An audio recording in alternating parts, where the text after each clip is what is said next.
Triprayar super speciality hospital and research centre സംഘടിപ്പിച്ച സൗജന്യ general medical ക്യാമ്പും കണ്ണുപരിശോധനയും പ്രമേഹ രോഗനിർണയവും സൗജന്യ മരുന്ന് വിതരണവും തളിക്കുളം റിയാറുൾ ജന്ന മദ്രസ ഓഡിറ്റോറിയത്തിൽ ചേർന്നു. തളിക്കുളം ഗ്രാമപഞ്ചായത്ത് പ്രസിഡന്റ് പി.എ. സജിത ഉദ്ഘാടനം ചെയ്തു. Doctor N A. മാഹീൻ അധ്യക്ഷനായി. Managing director C G. Ajith Kumar, finance director T U. Subhash Chandran, medical camp in charge A K. Vasan, medical camp organiser P A. Abdul Azeez എന്നിവർ സംസാരിച്ചു.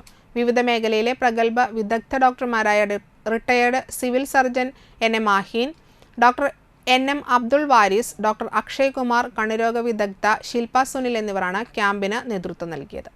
ഏകദേശം 2000-ഓളം കുടുംബങ്ങളെ ഉൾക്കൊള്ളിച്ചുകൊണ്ട് ഒരു സൂപ്പർ സ്പെഷ്യാലിറ്റി ഹോസ്പിറ്റൽ നടത്താൻ വേണ്ടി തീരുമാനിച്ച ഒരു തീരുമാനത്തെ നമ്മൾ എന്തൊരു തീരുമാനം വരുമ്പോഴും അതിനെന്തെങ്കിലും പ്രചോദനമാകും, എന്തെങ്കിലും ഒരു കാര്യങ്ങൾ അതായത് അത് ഡോക്ടർ സൂചിപ്പിച്ചു അല്ലെ, ഏതൊരു വ്യക്തിക്ക് ഹോസ്പിറ്റൽ കേസുമായി ബന്ധപ്പെട്ട് അത് സമയത്ത് എത്തിക്കാൻ സാധിക്കാറുണ്ട്.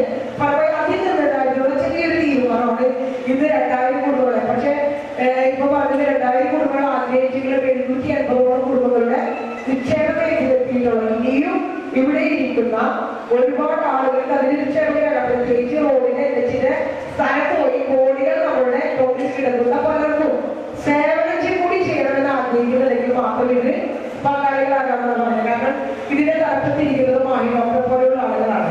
കാരണം അവരൊരിക്കലും സാമ്പത്തിക ലാഭം മാത്രം ലക്ഷ്യം വെച്ചുകൊണ്ട് തുടങ്ങുന്ന ഒരു ഹോസ്പിറ്റൽ ആകില്ല